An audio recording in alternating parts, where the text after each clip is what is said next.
Hello guys, welcome to hope. I hope आप सभी का प्रिपरेशन बहुत ही बढ़िया चल रहा है। आप लोग बोर्ड पे देख पा रहे हो यहाँ पे बहुत सारा एग्जाम का नाम लिखा हुआ है। अब अभी आप लोगों का माइंड में ये आ रहा है कि सर ये सारा एग्जाम का नोटिफिकेशन क्या 2023 में देखने को मिलेगा। तो ये तो मुझे पता नहीं है हर एग्जाम का ही नोटिफिकेशन 2023 में देखने को मिलेगा या नहीं मिलेगा। ये जो सारा एग्जाम है ये 2019 में मैंने यही सारा एग्जाम का प्रीलिमिनरी एग्जाम क्वालिफाई किया था।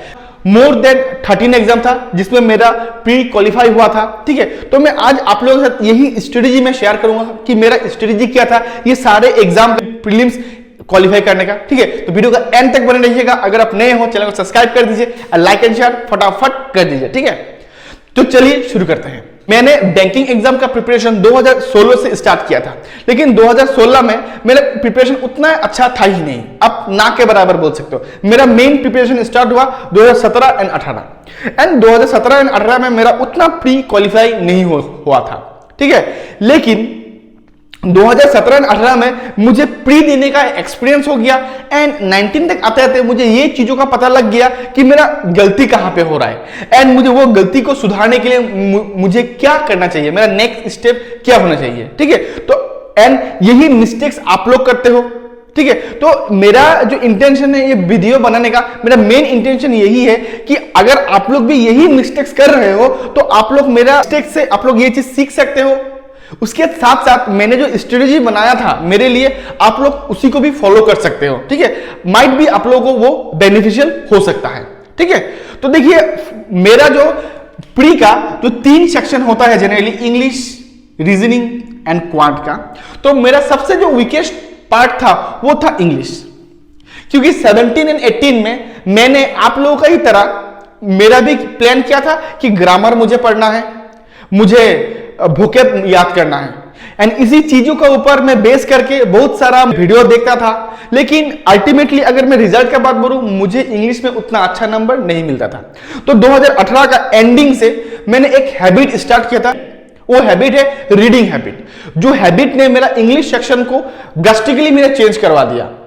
क्योंकि एक टाइम में जहां पे इंग्लिश सेक्शन में मेरा 4, 5, 6 राइट होता था, 2019 में मैं जब प्री एग्जाम देता था तो वहां पे आउट ऑफ 30 मुझे 23-24 मेरा सही होता था। तो ये मेरे लिए बहुत ज्यादा बड़ा अचीवमेंट था फर्स्ट। ठीक है, एंड मैं इसके लिए क्या करता था, मेरा एक डेली हैबिट था 1 आवर मैं खुद को देता था इंग्लिश के लिए। यही 1 आवर में मैं क्या करता था कि द हिंदू का जो 2 एडिटोरियल होता है वही 2 एडिटोरियल का मैं अच्छी तरीके से रीड करता था फर्स्ट। उसके बाद दोनों में से जो भी एडिटोरियल मुझे पसंद आता था उसका मैं समरी बनाता था। तो इसमें बेनिफिट क्या होता था, बेनिफिट ये होता था मुझे कॉम्प्रिहेंशन आने लगा, मैं चीजों को इजीली समझने लगा। कि बच्चों का बीच में एक मिथ चलता है कि मुझे वोकैब सीखना है, मुझे ग्रामर सीखना है, ये टोटली पॉसिबल नहीं होता। देखिए मैं आपको बताऊं बैंकिंग एग्जाम में ग्रामर का जो रोल होता है वो बहुत ही मिनिमम होता है। अगर आप कॉम्प्रिहेंशन अगर आप अच्छा कर लेते हो तो वो कॉम्प्रिहेंशन लेवल से आप ग्रामर को भी सॉल्व कर सकते हो। 100% मैं नहीं बोलूंगा लेकिन 75% to 80% आप इजीली सॉल्व कर सकते हो, जो मैं करता था। ठीक है, फर्स्ट बात। सेकेंड थिंग कि आपको YouTube में बहुत सारा वीडियो मिल जाएंगे जहां पे आपको मिलेंगे 1000 वर्ड आप कैसे याद कर सकते हो, 4000 वर्ड, 10000 वर्ड। लॉजिकली देखिए ये चीज पॉसिबल मेरे लिए नहीं है। अगर माइट भी आप लोगों के लिए अगर ये पॉसिबल है आप लोग कर सकते हो, लेकिन मुझे जितना लगता है कि वोकैब याद करना पॉसिबल नहीं है।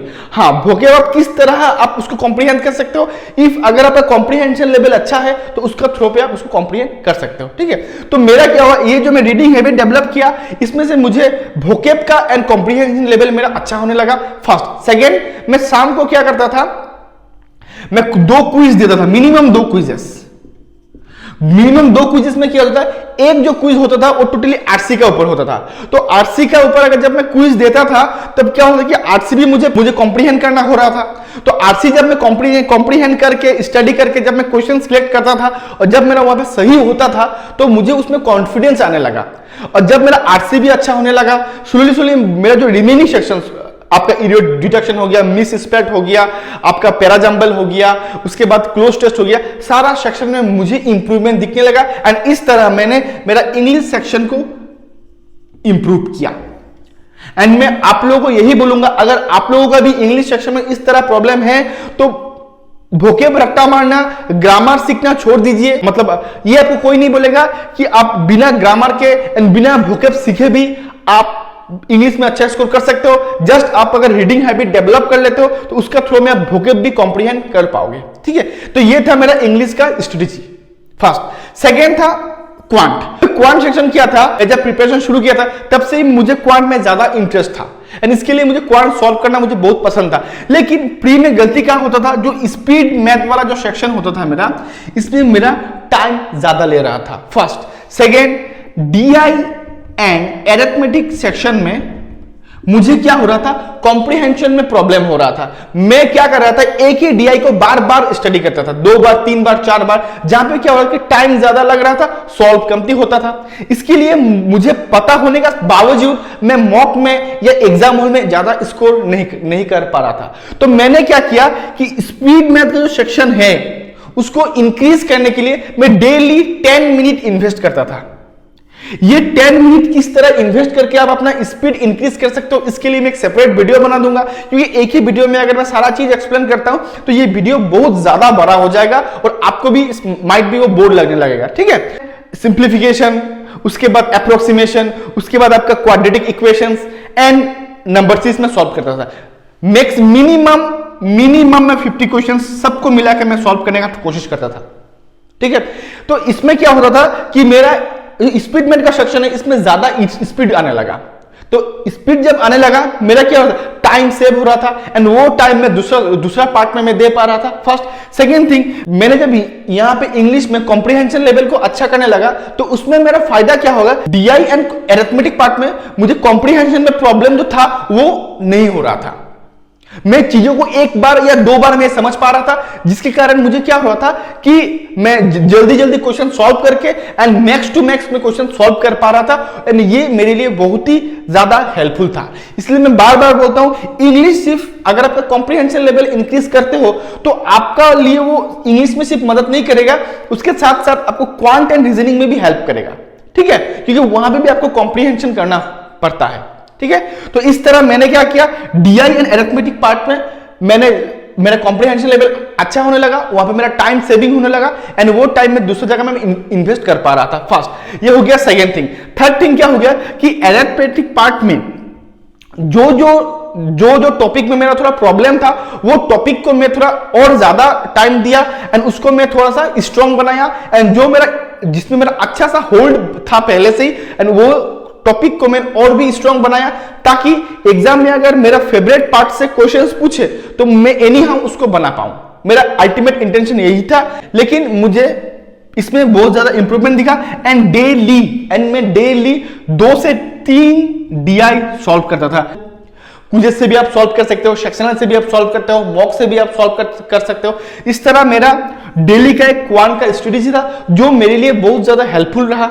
अभी अगर आप लोग बोलते हो कि सर आपका डे बाय डे आप क्वांट के लिए किस तरह प्रिपरेशन कर रहे थे, रीजनिंग के लिए किस तरह प्रिपरेशन कर रहे थे, इंग्लिश के लिए किस तरह प्रिपरेशन कर रहे थे, अगर उसका सेपरेट स्ट्रेटेजी मिल जाता तो अच्छा होता। तो अगर आपको चाहिए तो आप लोग कमेंट बॉक्स में जरूर मेंशन कीजिएगा।